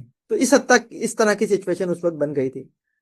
रहमान के बाहर आने के बाद जो है ये 2006 की मैं आपसे बात कर रहा हूँ, फिर जो है ये उस वक्त तक ये सब कुछ जो वो चलता रहा जब बाकायदा जो है वो एक कार्रवाई में, वो भी एक इदारे की कार्रवाई थी आईएसआई की और लियारी टास्क सीआईडी की, जिसमें जो है वो लियारी के इलाके नयाबाद में एक फ्लैट से अरशद पप्पू को गिरफ्तार कर लिया। अरशद पप्पू को जब गिरफ्तार कर लिया तो ये भी एमक्यूएम का ही दौर था जैसे मैं पहले बता चुका हूँ, लेकिन वजीर दाखिला बदल चुके थे। रऊफ सिद्दीकी वजीर दाखिला नहीं थे, वसीम अख्तर जो बाद में मेयर कराची भी बने वो मुशीर दाखिला थे। तो एक बड़ी भरपूर उस वक्त भी प्रेस कॉन्फ्रेंस की गई और कहा गया कि जी हमने अरशद पप्पू पकड़ लिया है, 60 से ज्यादा मुकदमात हैं, सर की कीमत भी मुकर्रर है, कत्ल अकदाम है, कत्ल अकबा बराए तावान, भत्ता खोरी, पुलिस मुकाबला, पता है कौन कौन से 60 के करीब मुकदमात थे। अरशद पप्पू गिरफ्तार होकर जेल चला जाता है और पीछे इकलौता डॉन बचता है लियारी का, रहमान डकैत। अच्छा, ये वो 2007, उसके बाद 2007 आ जाता है। 2007 वो साल था कि जब कराची में वो मुल्क में कौमी इंतखाबात की बातें शुरू हो गई थी और ये था कि अब बस वो जो है नवंबर दिसंबर में जो है गवर्नमेंट चली जाएगी और उसके बाद जो है वो इंतखाबात हो जाएंगे। बीबी जो है वो मुल्क वापस लौटना चाहती थी। बेनजीर भुट्टो, मुशर्रफ उन्हें रोकने की कोशिश कर रहे थे। दहशतगर्दी का जिन पूरी तरह से बोतल से बाहर था और मुशर्रफ ने बीबी को भी कहा कि आप ना आए, लेकिन बीबी ने उनकी बात रद्द कर दी और बाकायदा एक डेट भी दे दी उन्होंने कि जनाब मैं 18 अक्टूबर को जो है मुल्क वापस आ जाऊंगी। अच्छा, इधर जो है वो पीपल्स पार्टी को जो है वो लियारी बहुत इंपॉर्टेंट था, उसको वहां उसको जो है लियारी की जरूरत थी क्योंकि लियारी जो है वो हमेशा से पीपल्स पार्टी का ही एक तरह से गढ़ समझा जाता था। वहां से जुल्फकार अली भुट्टो ने भी इलेक्शन लड़ा, वहां से बेनजीर भुट्टो ने भी इलेक्शन लड़ा, आखिरी इलेक्शन बिलावल भुट्टो ने भी वहां से लड़ा और वो हार भी गए थे पीटीआई के कैंडिडेट के सामने। लेकिन ये एक ऐसा इलाका था, अब यहाँ पर पीपल्स पार्टी को रहमान की जरूरत थी और रहमान को जो है यहाँ पर पीपल्स पार्टी की जरूरत थी, और दोनों ने एक दूसरे की जरूरत को पूरी तरह से पूरा किया। और जब बीबी की आमद की बातें शुरू हुई तो लियारी में एक उसे जानिसारा ने बेनजीर भुट्टो के नाम से एक ग्रुप कह लें, एक तंजीम कह लें, वो बाकायदा तौर पर फॉर्म हुई और उसका अनअनाउंस जो सरबरा था वो रहमान था। और जब 18 अक्टूबर को बीबी वापस आती हैं और बीबी जो है जब कराची एयरपोर्ट पर उतरती हैं तो एक अवाम का ठाटे मारता समंदर था जो उन्हें इस्तकबाल करने पहुंचा हुआ था।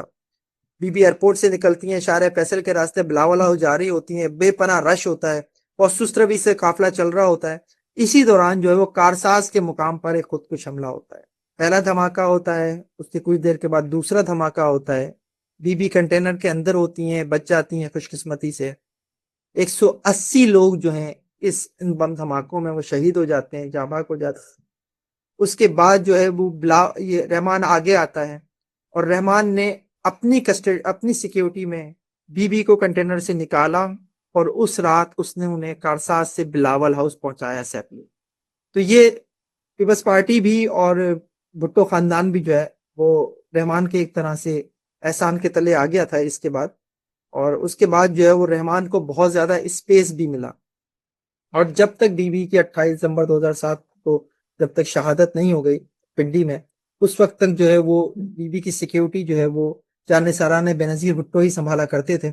उस दिन जिस दिन ये वाकया हुआ है बीबी की शहादत का, उस दिन के लिए कहते हैं कि उन्हें सादकाबाद से वापस कर दिया गया था और उस दिन सिक्योरिटी जो है वो जानिसारा ने बेनजीर भुट्टो की बीबी के साथ नहीं थी जिस दिन ये वाकया हुआ।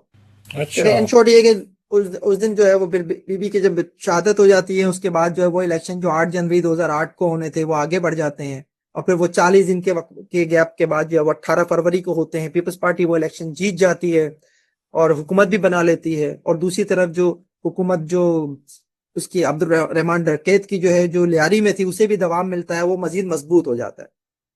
तो ये थी रहमान की बेसिकली एक डॉन वाली जिंदगी। लेकिन कहते हैं ना कि ताकत जो है वो इंसान का दिमाग खराब कर देती है। तो यहाँ पे भी वही हुआ। एक वक्त वो आ गया था कि रहमान ने पीपल्स पार्टी या पार्टी से मुतालिक जो फैसले हैं ना वो भी खुद लेना शुरू कर दिए थे। और जब वो इसके हाथों गिरफ्तार हुआ था लियारी में से वहां से कोयटा से चौधरी असलम के हाथों, उससे पहले जो है जो लियारी का एक इलेक्शन हुआ था, बल्दियाती इंतखाबात हुए थे, उसने लियारी के टाउन नाजिम के इलेक्शन में पीपल्स पार्टी के सामने जो वो अपना कैंडिडेट खड़ा कर दिया था। अच्छा जी। इस हद तक हुआ कि उसकी हिमायत से वो मलिक फैयाज जो रहमान का कैंडिडेट था वो जीत गया और पीपल्स पार्टी का कैंडिडेट हार गया। लेकिन उसका टर्म जो है 4 साल का होता था, तो 4 साल पूरे नहीं हुए थे अभी कि उससे जो है वो मलिक फैयाज भी बुरा लगने लगा। उसने एक मौके पे मलिक फैयाज से इस्तीफा मांगा और उसने सिर्फ मलिक फैयाज से इस्तीफा नहीं मांगा, उसने एक और टाउन नाजिम थे किमाड़ी के हुमायूं खान, उनसे भी इस्तीफा मांग लिया। किमाड़ी भी जो है लियारी से तकरीबन जुड़ा हुआ ही है और लेकिन हुमायूं खान ने इस्तीफा नहीं दिया। और हुमायूं खान इस्तीफा देते भी क्यों? वो रहमान के कैंडिडेट नहीं थे, वो पीपल्स पार्टी के कैंडिडेट नहीं थे, वो मुस्लिम लीग के टिकट पर जीत कर आए थे। किमाड़ी का इलाका जो है वो मिक्स है बहुत ज्यादा, वहां पे पंजाबी, पख्तून और बलोच तीनों ही किस्म के तीनों ही कौमें ज्यादा रहती हैं। वो वहां से मुस्लिम लीग के टिकट पर जीत कर आए थे। हुमायूं खान ने इसकी शिकायत जो है वो की एक ऐसी बलोचिस्तान की सियासी शख्सियत से जो बहुत ताकतवर सियासी शख्सियत थी और उन दिनों जो है वो और आसिफ अली जरदारी बहुत क्लोज थे और उस शख्सियत के कहने के ऊपर बलूचिस्तान के कई MNAs, MPAs और सेंटर्स ने उन दिनों पीपल्स पार्टी में शमूलियत इख्तियार की थी। उस शख्सियत ने आसिफ अली जरदारी से शिकायत की और आसिफ अली जरदारी ने इस शिकायत को बहुत सीरियस लिया और ये वो वक्त था जब रहमान की हिमायत से हाथ खींचे गए। 2009 का अरूज के बाद 2008 में इलेक्शन हुए, 2009 में ये हुआ और ये वो वक्त था जब एक तरह से चौधरी को भी जो है वो गो हेड मिला कि अब आपने रहमान के ऊपर काम करना है। वो चौधरी जो पीपल्स पार्टी के उरूज में आने के बाद रहमान की पीपल्स पार्टी के लिए खिदमात देखकर चुप होके बैठा हुआ था, उसको अब दोबारा टास्क मिलता है कि अब आपने रहमान को गिरफ्तार करना है। फिर एक दिन जो है इत्तला मिलती है, कॉल ट्रेस होती है रहमान के एक साथी की, नजीर जदगाल की, जो अपने बच्चों से बात करते हुए बताता है कि हम बस मंद के जो बलूचिस्तान का इलाका है मंद, वहां से बस कराची के लिए निकलने वाले हैं। और रहमान जो है वो अपने 4 साथियों के साथ जो है 3 साथियों के साथ, ये 4 लोग थे, ये बलूचिस्तान से कराची आ रहा होता है तो 0 पॉइंट के ऊपर जो है उन्हें एक आर्मी की पिकेट नजर आती है। ड्राइवर को ये देख कर कि जनाब आर्मी की पिकेट है, रहमान कहता है कि गाड़ी रोक दो। गाड़ी रुकती है। जब गाड़ी रुकती है तो सामने जो कैप्टन की वर्दी में जो शख्स खड़ा था वो इरफान बहादुर था और उसके पीछे से नमोदार हुआ चौधरी असलम। और यहाँ से जो है वो अगर वहां से बेसिकली जो है वो रहमान की गिरफ्तारी हो। डायरेक्टर कहता है कैमरा एक्शन और संजू बाबा आते हैं और संजू बाबा फिर बिल्कुल ऐसे संजू बाबा का एक रोल जो है वो इससे मिलता जुलता है। आप देखिएगा उसमें जो है मैंने नोटिस किया है कि जो यूं कह लीजिए कि जिस तरह से मैं बता रहा हूँ बिल्कुल इसी तरह से जो किसी हद तक फिल्माया भी हुआ। आप देखते हैं कि इसको किस तरह से वो पिक्चर में दिखाते हैं। और ये वो दिन था जिस दिन जो रहमान से मुतालिक फैसला हो गया। और फिर कराची के इलाके मलीर में लिंक रोड पर एक पुलिस मुकाबले की खबर आती है एक प्रेस रिलीज के जरिए।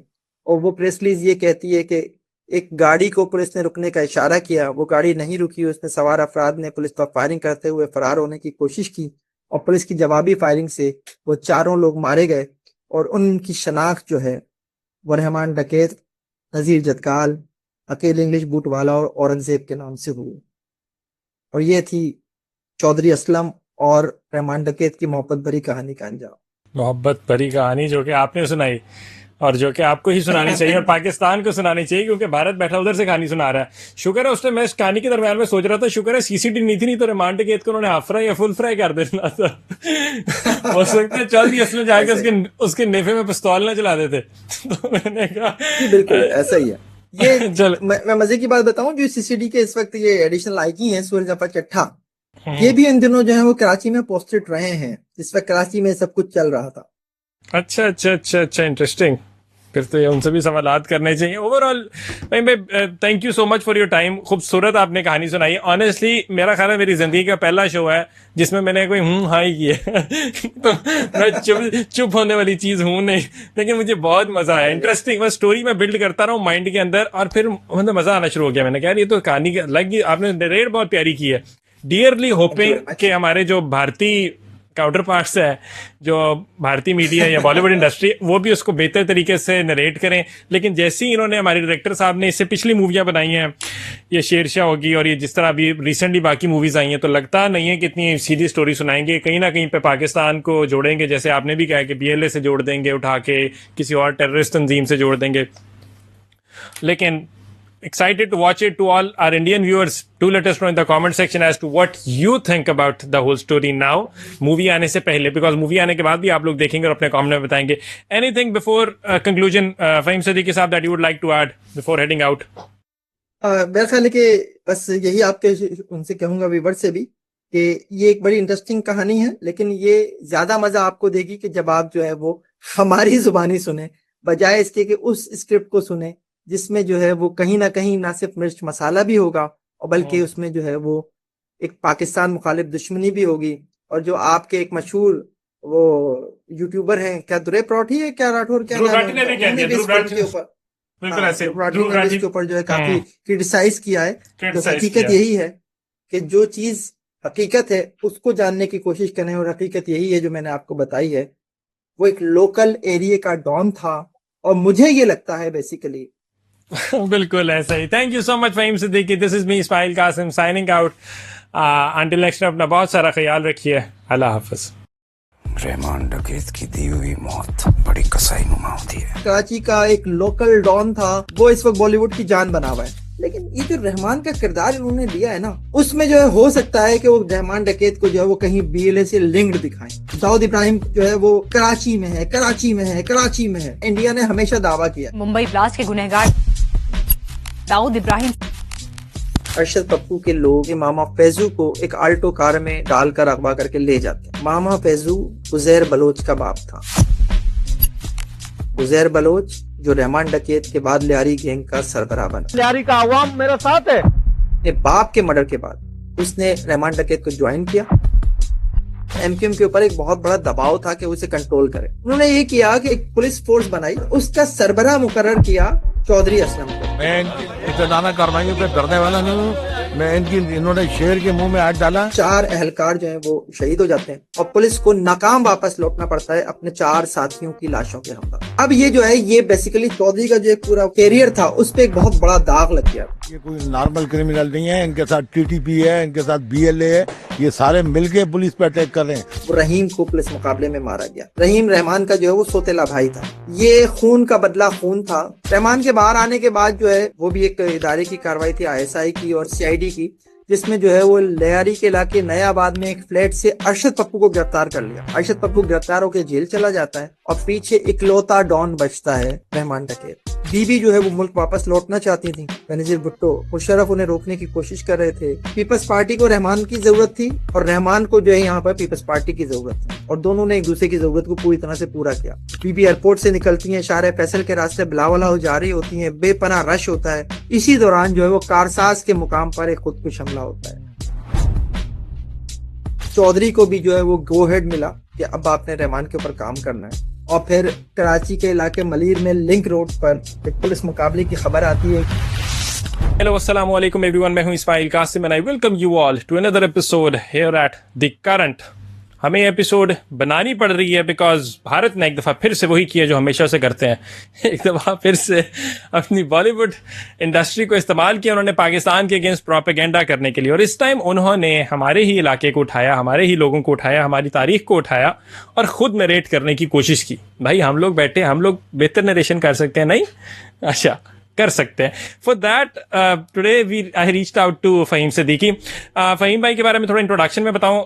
He has been covering crime for almost 3 decades now. तो to those of you जो हमारी इंडियन ऑडियंस अगर आप सुने और आप कहें कि भाई ये बंदा की बात कर रहा है तो इसलिए बंदा बात कर रहा है, भाई 3 दहाइयों से बॉर्न रेज्ड इन कराची में ही है, कराची के ही एक बड़े इदारे में काम कर रहे हैं बड़े अरसे से और 3 दहाइयों से क्राइम को ही कवर कर रहे हैं and he holds a strong grip on the whole story. Faheem भाई, thank you so much for your time. Always welcome brother.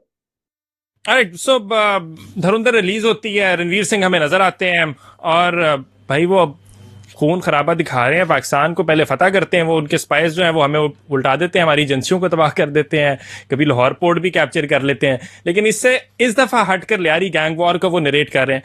उनकी नरेशन तो जब उनकी मूवी रिलीज होनी है हम लोग तब देख लेंगे कि उसमें किस हद तक प्रोपेगेंडा है। But before that I want you Faheem Siddiqui कि आप हमें बताएं कि लियारी गैंग वॉर एक्चुअली में what is it all about, इसकी हिस्ट्री है क्या? देखिए, सबसे पहले तो जो आपने कहा ना कि इंडिया ये सब क्यों कर रहा है और क्या उनके पास क्या आइडियाज खत्म हो गए हैं, मेरे ख्याल में तो शायद वो इसलिए ये सब कुछ कर रहे हैं। अब वो जो है सिर्फ ये सोचते हैं कि जनाब कुछ ऐसा मिल जाए जिसके जरिए जो है 2 काम हो जाए।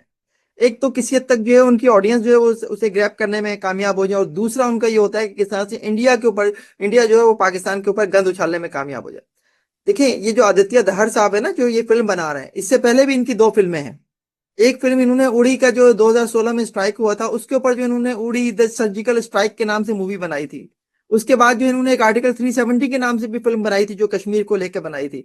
तो 2 फिल्में ही हजरत जो है वो पहले भी बना चुके हैं और उन 2 फिल्मों में से एक के ये स्क्रीन राइटर थे और दूसरी जो इन्होंने प्रोड्यूस भी की थी। लेकिन ये जो फिल्म आ रही है इसके ये स्क्रीन राइटर भी हैं, इसके ये हजरत डायरेक्टर भी हैं, इसके ये हजरत प्रोड्यूसर भी हैं।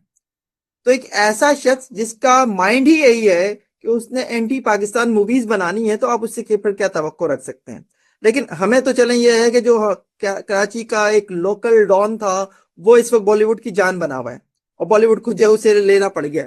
लेकिन ये जो रहमान का किरदार इन्होंने लिया है ना, इसके पीछे जो मुझे लगता है उसकी 2 चीजें जो मुझे लगता है कि वो हो सकती हैं और मुमकिन है कि अगर वो उसमें इनकी मूवी में हुई तो मुझे उस पर यकीन कोई ताज्जुब नहीं होगा, कोई हैरत नहीं होगी। एक तो जो इंडिया का एक है कि जनाब वो बीएलए को इस्तेमाल करता है, बीएलए को पाकिस्तान में जो दहशतगर्दी की वारदातों में जो उसकी सहूलतकारी करता है, उसमें जो है हो सकता है कि वो रहमान डकैत को जो है वो कहीं बीएलए से लिंक्ड दिखाएं। हालांकि ये इल्जामात रहमान के ऊपर उसकी जिंदगी में भी लगे 2004 में, 2006 में और फिर जब उसका पुलिस इनकाउंटर होता है 2009 में तो उसके इल्जामात की तरदीद की और उसके मरने के बाद जो है उसके करीबी दोस्त, उसके करीबी साथी भी जो है इससे इनकार करते हैं कि वो कभी पीएलए से उसका कोई लिंक रहा। दूसरी चीज बहुत इंटरेस्टिंग होगी अगर वो जो है इस मूवी में हुई और मुझे उम्मीद है बल्कि काफी हद तक यकीन है कि वो होगी और ये मैं क्यों कह रहा हूँ, इसलिए कह रहा हूँ कि इंडिया की हमेशा से ये कोशिश होती है कि जो अंडरवर्ल्ड डॉन है बॉम्बे का, दाऊद इब्राहिम, जिसके ऊपर जो बॉम्बे बम धमाकों का भी इल्जाम लगाता है इंडिया, उसके हवाले से पाकिस्तान में उसकी मौजूदगी का इंडिया ने हमेशा दावा किया कि दाऊद इब्राहिम जो है वो कराची में है, कराची में है, कराची में है। और एक बात जो उनका मीडिया, उनकी इस पूरी जो उनका जो ये बयानियां है, इसे टो करते हुए जो बात पिछले दिनों में खास तौर पे देख रहा था इंडियन कुछ यूट्यूबर्स की जानिब से कि जनाब दाऊद इब्राहिम के भाई को कराची में एक दफा रहमान डकैत ने कत्ल कर दिया। अब ये जो कहानी है ना, ये बड़ी इंटरेस्टिंग कहानी है। मुझे यकीन है कि ये भी जो है वो इसको ये जो भी इनकी पाकिस्तान पर गंद उछालने की एक कोशिश है, इसमें ये पार्ट होगा, लेकिन ये फिक्शन से ज्यादा नहीं है। रहमान कोई इस लेवल का गैंगस्टर नहीं था कि जनाब वो जो है कोई बॉम्बे अंडरवर्ल्ड के डॉन से भिड़ जाए। और फिर सबसे बढ़कर वो तो इससे ये साबित करने की उन्होंने कोशिश की है कि वो कराची में है। ये सब एक फिक्शन है और कुछ भी नहीं है। रहमान कराची में लियारी के इलाके में पैदा हुआ, एक तंग गलियों में एक घर जो खुद भी एक मंशियात फरोश का घर था, वहां पर जो है उस इलाके में जो है अगर हम ये कहें कि जुए और सट्टे का अड्डा या मंशियात फरोशी जो है वो कोई जुर्म नहीं समझी जाती थी। खास तौर पर जो ये दाद मोहम्मद उर्फ दादल था, इसके घराने में तो ये किसी भी तरह से जुर्म था ही नहीं। ये दाद मोहम्मद उर्फ दादल जो रहमान का बाप था, ये बेसिकली 4 भाई थे। दाद मोहम्मद उर्फ दादल, शेर मोहम्मद उर्फ शेरू, ताज मोहम्मद उर्फ ताजू और बैग मोहम्मद उर्फ बेकल। इनके बाप का जो वहीं नेपियर रोड के ऊपर जो एक बर्फ डिपो था, और उस दौर में जिस वक्त जो है ये पीपल्स पार्टी को 70s की दिहाई में उरूज नहीं मिला था, उससे पहले तक जो है ये बिल्कुल एक लोकली जो एक पॉलिटिक्स होती है उसमें इन्वॉल्व थे। लेकिन जब 70 की दिहाई में पीपल्स पार्टी को उरूज मिला तो ये पूरा घराना जो है वो जाकर पीपल्स पार्टी को इन्होंने ज्वाइन कर लिया था। लेकिन जब बाद में ज़ियाउल-हक ने जो है वो ऑपरेशन फेयर प्ले के नाम पर जो है वो एक भुट्टो की हुकूमत जो बरतरफ की, भुट्टो को गिरफ्तार किया और पीपल्स पार्टी के खिलाफ पूरे मुल्क में क्रैकडाउन हुआ, तो उसमें जो लोग गिरफ्तार हुए उसमें रहमान का बाप जो है वो दाद मोहम्मद उर्फ दादल भी गिरफ्तार हुआ। अच्छा, ये उन दिनों बीमार था, जेल चला गया और फिर जेल में ही इसकी डेथ हो गई। अच्छा, इससे पहले जो है जेल जाने से पहले जो है वहां पे गैंग वॉर तो रहती थी लियारी में हमेशा, जाहिर है जहाँ पे जो है वो मंशियात, जुए और सट्टे के अड्डे के मामलात हों, वहां पर मुख्तलिफ गैंग्स होते हैं और ये गैंग्स आपस में लड़ भी जाते हैं। तो इसके जेल जाने से पहले की ही बात है कि एक और नाम हुआ करता था लियारी का, बाबू डकैत। बाबू डकैत और दाद मोहम्मद के भाइयों में झगड़ा हुआ और जिसमें बाबू डकैत के हाथों जो है वो ताज मोहम्मद और ताजू जो है वो मारा जाता है। इसके बाद जो बाबू डकैत गिरफ्तार होता है वो भी जेल चला जाता है। बाबू डकैत जब बाद में बाहर आता है तो उसके बाद जो इनका एक तरह का सुलहनामा भी हो जाता है, लेकिन बाद में जो चीजें कुछ और भी इसमें डेवलपमेंट होती है जो मैं आपको आगे जाके बताऊंगा।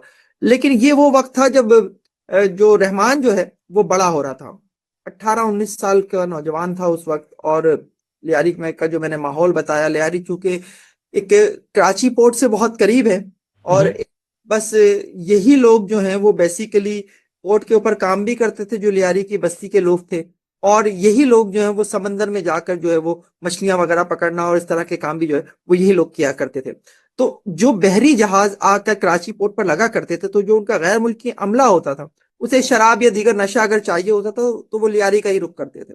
तो ये बेसिकली मैंने बताने की कोशिश की कि लियारी का उन दिनों का पस मंजर क्या था। ठीक है। तो उस वक्त ये जब रहमान बड़ा हो रहा था तो उसने वहां का एक गैंग था जो आरिफ बलोच का गैंग था, बेसिकली उसने उसे ज्वाइन कर लिया था। आरिफ बलोच, उसका भाई रऊफ बलोच उस इलाके के एक समाजी और सियासी शख्सियत भी था जो बाद में जो जिसने बल्दियाती इंतखाबात भी लड़े और वहां पर जो है लियारी का नाजिम भी मुंतखब हुआ एक यूसी का। तो ये बेसिकली उनके गैंग्स को ज्वाइन कर चुका था और वही छोटे मोटे जुराइम शुरू में कि जनाब मंशियात बेच दी, जुए और सट्टे के अड्डे से जो है उसको देख लिया, भत्ता ले लिया, किसी को डरा धमका दिया, इस तरह के जुराइम वो किया करता था। उन्हीं दिनों जो है कराची का ये इलाका लियारी, वहां पे एक थाना था कलाकोट, उसके एसएचओ थे अतर रशीद भट्ट जो बाद में एसएसपी बनकर रिटायर हुए। उनका आरिफ बलोच से इनकाउंटर हो जाता है। इस इनकाउंटर में आरिफ बलोच मारा जाता है। आरिफ बलोच के मारे जाने के बाद उसकी गैंग की कमान जो है वो रहमान संभाल लेता है और रहमान पहली बार जो है वो कोई गैंग लीडर के तौर पर जो है वो सामने आता है। अच्छा, ये वो वक्त था कि जब लियारी में जो है वो एक तरह का जो है वो गैंग वॉर इस लेवल का नहीं था कि जनाब जिस लेवल का बाद में शुरू हुआ। बाबू डकैत वालों से जरूर एक झड़प रही थी माजी में, लेकिन चूंकि वो भी तस्फिया हो गया था तो इस वक्त जो है सिचुएशन ये थी कि किसी हद तक जो है वो बस अपने अपने अड्डे चलाने की बात हो रही थी। ये लियारी को अगर मैं कराची वाले तो किसी हद तक समझते हैं, लेकिन चूंकि आपके व्यूअर्स और चाहे मुल्क के दीगर हिस्सों में भी होंगे और खासतौर पर इंडिया में भी होंगे तो उनके लिए मैं बता दूं कि कराची का जो इलाका लियारी है, इसके दरमियान से एक लियारी नदी गुजरती है। लियारी ठीक है। नदी के दूसरी जानिब जो है वो मेवाशाह कब्रिस्तान और जहानाबाद और पाक कॉलोनी का इलाका है। यहाँ पर भी एक गैंगस्टर हुआ करता था, उसका नाम हाजी लालू था। जहानाबाद और पाक कॉलोनी और मेवाशाह के साथ का जो इलाका है वहां का वो बेसिकली एक गैंगस्टर था, और उसके भी जुआ और सट्टे के अड्डे थे। लालू के और रहमान डकैत के बाप दाद मोहम्मद उबदादल के एक दौर में अच्छे ताल्लुकात रहे थे, और ये अच्छे ताल्लुकात इस लेवल के ताल्लुकात रहे थे कि हाजी लालू ने एक मर्तबा जब रहमान के एक कजन को कराची के इलाके डालमिया जो है लियारी से काफी दूर है लेकिन वो भी एक बलोच आबादी थी, और वहां पर भी जो है वो किसी हद तक जो है वो माहौल लियारी से मिलता जुलता ही था। तो वहां पर जो है एक दफा रहमान के कजन को यानी उसके चचा के बेटे को जो है वो सलमान ब्रोही नामी एक गैंगस्टर के बेटे ने कत्ल कर दिया। उस वक्त हाजी लालू ने जो है वो जिरगा करके एक कसम खाई थी कि हम फतेह मोहम्मद के कत्ल का बदला लेंगे। फतेह मोहम्मद जो शेर मोहम्मद का बेटा था। तो बाद में हाजी लालू के लोगों ने जाकर वहां पर सलमान ब्रोही को बाकायदा तौर पर कत्ल किया था। यानी इस लेवल के ताल्लुकात थे हाजी लालू और दाद मोहम्मद उबदादल और के घराने के दरमियान। फिर जब ये रहमान बड़ा हुआ और बड़ा हो रहा था, और उस वक्त जो है वो एक तरह से इसने आरिफ बलोच की गैंग की जो है कमान संभाल ली थी, इन दिनों जो है हाजी लालू ने रहमान के ऊपर हाथ रखा, और हाथ इस तरह से रखा कि उसने उसे मुकम्मल तौर पर अपने काबू में करने के लिए उसकी शादी भी जो है उस घर में कर दी जहां वो अपने एक बेटे की पहले शादी कर चुका था, जिसका नाम अरफात था। यानी अरफात जो हाजी लालू का बेटा